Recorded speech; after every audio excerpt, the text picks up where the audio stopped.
স্বাগত গ্লোবাল টাইমে। বিশ্বের নানা প্রান্তের খবর নিয়ে আপনাদের সঙ্গে আছি আমি পিঙ্কি সানোয়ার। ইসরায়েলি জিম্মিদের পরিবারের আবেদনের পর এবার হামাসের সঙ্গে গভীর আলোচনার কথা জানালেন ডোনাল্ড ট্রাম্প। এরই মধ্যে আরও 2 ইসরায়েলি জিম্মির ভিডিও প্রকাশ করে উত্তেজনা আরও বাড়িয়েছে হামাস। এদিকে গাজায় হতাহতের মিছিল যখন দীর্ঘ হচ্ছে, ঠিক তখনই ফিলিস্তিনিদের উচ্ছেদ নিয়ে নেতানিয়াহুর বিতর্কিত মন্তব্যে নতুন করে কূটনৈতিক উত্তেজনা তৈরি হয়েছে মধ্যপ্রাচ্যে।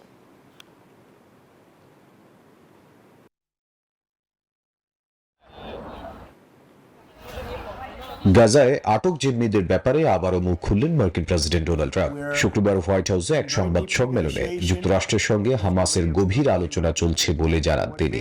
সকল জিম্মিকে দ্রুত মুক্তি দেওয়ারও আহ্বান জানান প্রেসিডেন্ট। ইসরায়েলে জিম্মিদের পরিবার বর্গের আবেদনের পরেই ট্রাম্পের এই বক্তব্য এলো। এরই মধ্যে নিজেদের হাতে থাকা আরো 2 ইসরায়েলি জিম্মির একটি ভিডিও প্রকাশ করেছে হামাস। 2023 সালের অক্টোবরে একটি সঙ্গীত উৎসব থেকে আটক হওয়া গাই গিলবোয়া, দালাল এবং অ্যালন ওহেলকে ভিডিওতে দেখা যায়। গাজায় ইসরায়েলি আগ্রাসনও থেমে নেই। প্রতিদিনই বাড়ছে হতাহতের সংখ্যা। মানবিক সংকট পৌঁছেছে চরমে। অপুষ্টি আর অনাহারে মৃত্যুর ঘটনাও বাড়ছে উদ্বেগজনক হারে। অন্যদিকে ফিলিস্তিনের উচ্ছেদ নিয়ে ইসরায়েলি প্রধানমন্ত্রী বেনিয়ামিন নেতানিয়াহুর এক মন্তব্য ঘিরে তৈরি হয়েছে তীব্র কূটনৈতিক ঝড়। নেতানিয়াহু দাবি করেন, গাজার অর্ধেক মানুষই ভূখণ্ডটি ছেড়ে চলে যেতে চায় এবং তাদের জন্য রাফা ক্রসিং খুলে দেওয়ার কথাও বলেন তিনি। এই বক্তব্যের পরেই তীব্র নিন্দা জানিয়ে একে আন্তর্জাতিক আইনের লঙ্ঘন এবং যুদ্ধাপরাধের শামিল বলে অভিহিত করেছে মিশর ও কাতার। Desk report, news 24। ব্রিটেনের মন্ত্রিসভায় বড় রদবদল করেছেন প্রধানমন্ত্রী কিয়ার স্টারমার। পররাষ্ট্রমন্ত্রী ডেভিড ল্যামিকে উপপ্রধানমন্ত্রী ও বিচারমন্ত্রীর দায়িত্ব দেওয়া হয়েছে। রয়টার্স জানায়, নতুন পররাষ্ট্রমন্ত্রী হিসেবে দায়িত্ব পেয়েছেন ইভেট কুপার। শাবানা মাহমুদকে স্বরাষ্ট্র দপ্তরের দায়িত্ব দেওয়া হয়েছে, যিনি অবৈধ অভিবাসন মোকাবেলার বিষয়টি দেখবেন। এর আগে সম্পত্তি সংক্রান্ত কর কম পরিশোধ করার বিষয়টি স্বীকার করে পদত্যাগ করেন উপপ্রধানমন্ত্রী অ্যাঞ্জেলা রেনার। তার পদত্যাগের কারণে এই রদবদল আনা হয়েছে বলে জানিয়েছে ব্রিটিশ প্রধানমন্ত্রীর দপ্তর। ভারতে বন্ধ করা হলো অস্ট্রিয়ার সেই আলোচিত অর্থনীতিবিদ গুন্থার ফেলিঙ্গারের এক্স অ্যাকাউন্ট। সম্প্রতি ভারতকে টুকরো করার ডাক দিয়ে একটি বিতর্কিত পোস্ট করেন তিনি। সংবাদ মাধ্যম ডন জানায়, পোস্টটিতে ভারতের প্রায় সব অঞ্চলকে পাকিস্তান, বাংলাদেশ এবং খালিস্তানের অংশ হিসেবে দেখানো হয়, যা সামাজিক যোগাযোগ মাধ্যমে তীব্র ক্ষোভের জন্ম দেয়। এরপরই ভারতের স্বরাষ্ট্র তথ্য প্রযুক্তি মন্ত্রণালয়ের নির্দেশে তার অ্যাকাউন্টটি ভারতের অকার্যকর করে দেয় এক্স কর্তৃপক্ষ। ভারতের পররাষ্ট্র মন্ত্রণালয় জানিয়েছে, ফেলিঙ্গার কোনো সরকারি পদে নেই এবং তাকে গুরুত্ব দেওয়ার কোনো প্রয়োজন নেই।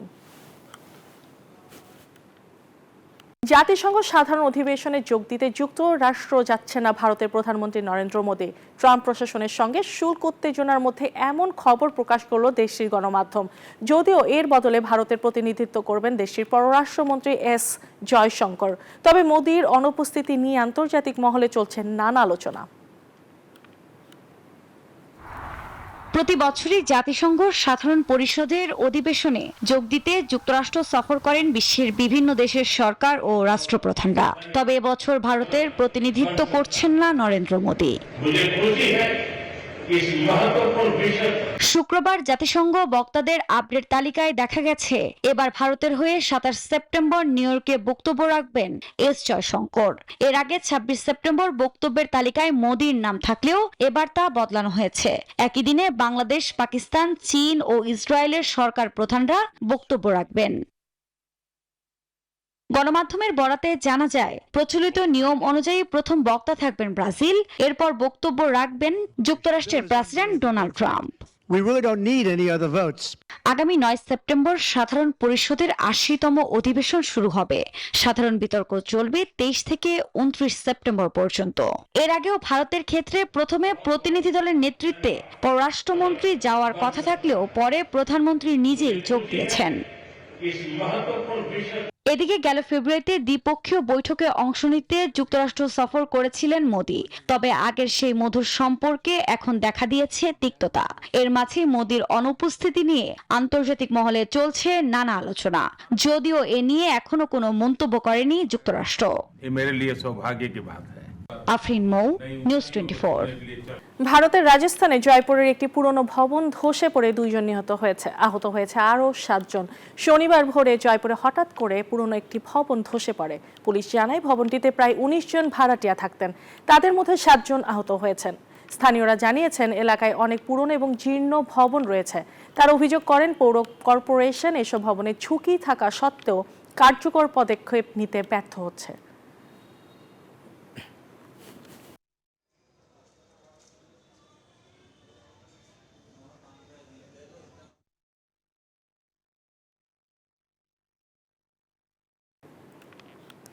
সার্বিয়ায় প্রেসিডেন্ট আলেকসান্ডার ভুচিচের পদত্যাগ এবং আগাম নির্বাচনের দাবিতে দেশজুড়ে বিক্ষোভ অব্যাহত রয়েছে। শুক্রবার নোভি সাদ বিশ্ববিদ্যালয় ক্যাম্পাসে আন্দোলনরত শিক্ষার্থীদের ওপর চড়াও হয় পুলিশ। এ সময় বিক্ষোভকারীদের ছত্রভঙ্গ করতে টিয়ার গ্যাস ছোড়া হয়। প্রেসিডেন্ট ভুচিচ এই ঘটনায় 11 পুলিশ সদস্যের আহত হওয়ার কথা জানিয়েছেন। এর পেছনে বিদেশি শক্তির হাত রয়েছে বলে অভিযোগ করেছেন তিনি। গত নভেম্বরে একটি রেল স্টেশন ধসে 16 জন নিহতের পর থেকেই সরকারের বিরুদ্ধে দুর্নীতি অবহেলার অভিযোগ এই বিক্ষোভ ছড়িয়ে পড়েছে। মার্কিন প্রেসিডেন্ট ডোনাল্ড ট্রাম্প নতুন নির্বাহী আদেশে শিল্প রপ্তানিতে চুক্তিবদ্ধ দেশগুলোর জন্য শুল্ক ছাড় ঘোষণা করেছেন। সোমবার ভোর থেকে কার্যকর হবে এই আদেশ। শুল্ক মুক্ত তালিকায় রাখা হয়েছে নিকেল, স্বর্ণ, গ্রাফাইট সহ বিভিন্ন শিল্প ধাতু ও ঔষধ তৈরির যৌগ। এরই মধ্যে রয়েছে অ্যানেস্থেটিক ও ডায়াগনস্টিক পরীক্ষার গুরুত্বপূর্ণ উপাদানও। হোয়াইট হাউস জানিয়েছে যেসব দেশ যুক্তরাষ্ট্রের সঙ্গে পারস্পরিক বাণিজ্য চুক্তি করেছে তারা এই সুবিধা পাবে। এর ফলে দেশগুলো কৃষিপণ্য, বিমান, যন্ত্রাংশ, ঔষধ তৈরির উপাদান শুল্কমুক্তভাবে আমদানি করা যাবে। ট্রাম্প আরও জানান যুক্তরাষ্ট্রের জাতীয় স্বার্থ বাণিজ্য চুক্তির মূল্য অনুযায়ী শুল্ক ছাড় দেওয়া হবে।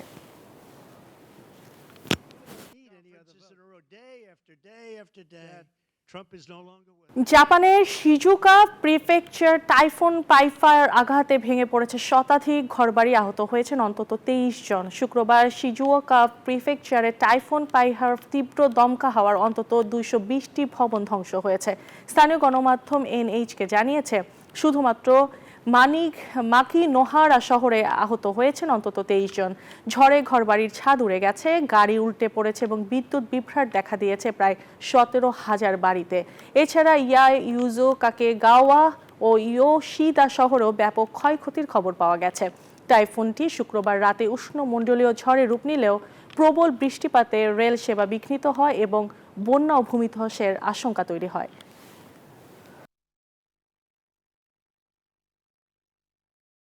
অনলাইন বিজ্ঞাপনের বাজারে ক্ষমতার অপব্যবহারের অভিযোগে টেক জায়ান্ট গুগলকে 295 কোটি ইউরো জরিমানা করেছে ইউরোপীয় ইউনিয়ন।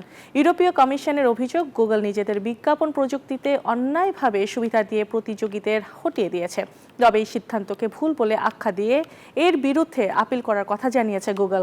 এই নিয়ে তৃতীয়বারের মতো জরিমানার মুখে পড়ল প্রতিষ্ঠানটি। নিজেদের ব্যবসায়িক নীতি বদলের জন্য গুগলকে 60 দিনের সময় বেঁধে দিয়েছে কমিশনটি।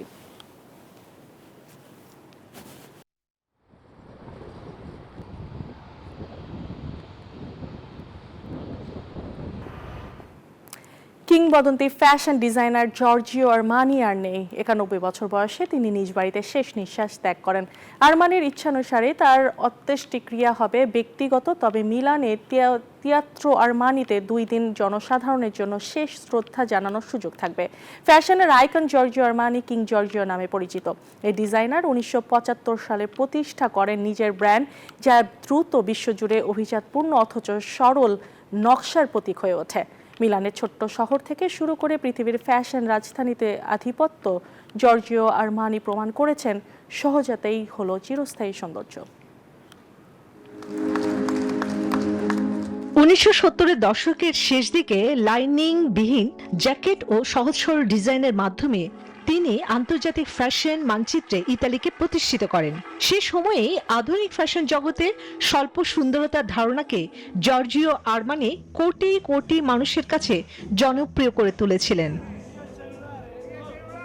ইতালির শৈলী ও রুচির প্রতীক ছিলেন জর্জিও, যিনি আধুনিক দর্শকদের উপযোগী করে নারী ও পুরুষের স্যুটের ডিজাইন করেছিলেন। তার প্রতিষ্ঠিত ব্র্যান্ড আরমানি প্রথমে ফ্যাশন কোম্পানি হিসেবে যাত্রা শুরু করলেও পরে এর সীমা বিউটি, সুগন্ধি, সঙ্গীত, খেলাধুলা এমনকি বিলাসবহুল হোটেল পর্যন্ত বিস্তৃত হয়। Like, what is it about Mr. Armani and his 1934 সালে 11 জুলাই ইতালির পিয়েনচেনাসায় জন্ম নেয়া আরমানি প্রথমে চিকিৎসা বিদ্যা পড়তে শুরু করলেও পরে পথ বদলে মিলানের খুচরা দোকান থেকে ফ্যাশন জগতে পা রাখেন। এই ডিজাইনার 1975 সালে প্রতিষ্ঠা করেন নিজের ব্র্যান্ড, যা দ্রুত বিশ্বজুড়ে আভিজাত্যপূর্ণ অথচ সরল নকশার প্রতীক হয়ে ওঠে। তার পোশাক নির্বাহী অফিস থেকে হলিউডের লাল গালিচা সর্বোচ্চ ছিল সমাদৃত। 1980 সালের আমেরিকার গিগালো ছবিতে রিচার্ড গিয়ার্নের পরিধেয় আরমানি ডিজাইন তাকে নতুন উচ্চতায় পৌঁছে দেয়। এরপর 2 শতাধিক ছবিতে তিনি কস্টিউম ডিজাইনার হিসেবে যুক্ত হন। আরমানি স্যুট ও নারীদের জন্য পাওয়ার স্যুট 1980 দশকে ছিল এক বিপ্লব। আরমানি পোশাক পরেছেন George Clooney, Sophia Loren, Anne Hathaway থেকে শুরু করে ডেভিড ও ভিক্টোরিয়া বেকহামও। কেবল পোশাক নয়, আনুষঙ্গিক হোটেল, রেস্তোরাঁ থেকে বাস্কেটবল দল সর্বত্রই তার উপস্থিতি ছিল। ফোর্বসের হিসাবে তার সাম্রাজ্যের মূল্য ছিল $10 বিলিয়ন বেশি। মিলানের ছোট্ট শহর থেকে শুরু করে পৃথিবীর ফ্যাশন রাজধানীতে আধিপত্য জর্জিও আরমানি প্রমাণ করেছেন সহজতাই হলো চিরস্থায়ী সৌন্দর্য। ইতালির মানুষ তাকে ডাকত রে জর্জিও, অর্থাৎ ফ্যাশনের রাজা। সেই রাজা আজ আর নেই, তবে তার সৃষ্ট সৌন্দর্য থাকবে অমলিন। চন্দ্রা, নিউজ 24। বিশ্বজুড়ে জনপ্রিয়তা পেয়েছে চিলির এক পুলিশ সদস্য, তবে সে কোনো মানুষ নয়, বরং একটি বিড়াল। নাম তার নারুতো। কুকুর থেকে বাঁচিয়ে তাকে থানায় নিয়ে আসেন এক অফিসার, আর এখন সে রীতিমতো ইউনিফর্ম পরা এক পুলিশ মাস্কট। ছোট্ট এই সদস্যকে ভালোবেসে সবাই ডাকে জেনারেল মিচিও ক্যাট বিনেরো নামে। ঘটনাটি চিলির প্রত্যন্ত শহর পরভেনিরের। সেখানকার পুলিশ স্টেশনের নতুন সদস্য নারুতো কুকুরের তাড়া খেয়ে পালানোর সময় তাকে উদ্ধার করেন অফিসার ক্রিশ্চিয়ান গ্যারিদো। এরপর থেকেই থানাটি যেন হয়ে উঠেছে তার বাড়ি। করিডোরে ঘুরে বেড়ায় ছোট্ট একটি পুলিশি ভেস্ট পরে। সহকর্মীরা ভালোবেসে তাকে জেনারেল মিচি ও ক্যাটবিনিরো নামে ডাকে।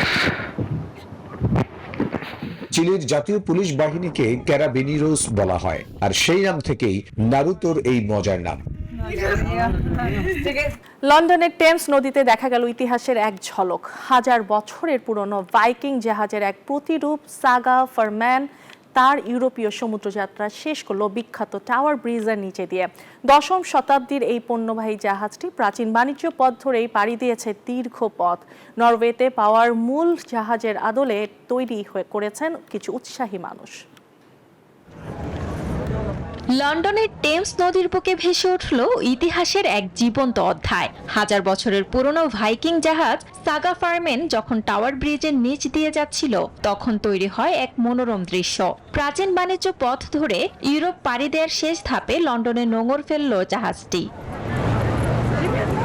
এই জাহাজটি কিন্তু সাধারণ কোনো নৌকা নয়, এটি নরওয়েতে খুঁজে পাওয়া 10ম শতাব্দীর একটি ভাইকিং পণ্যবাহী জাহাজের নিখুঁত প্রতিরূপ।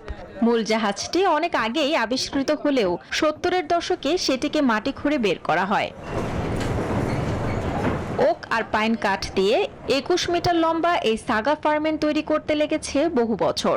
ডেনমার্ক ও নরওয়ে সরকারের পৃষ্ঠপোষকতায় একদল উৎসাহী মানুষ তাদের কঠোর পরিশ্রমে ফুটিয়ে তুলেছেন ইতিহাসের এক অনবদ্য সৃষ্টি।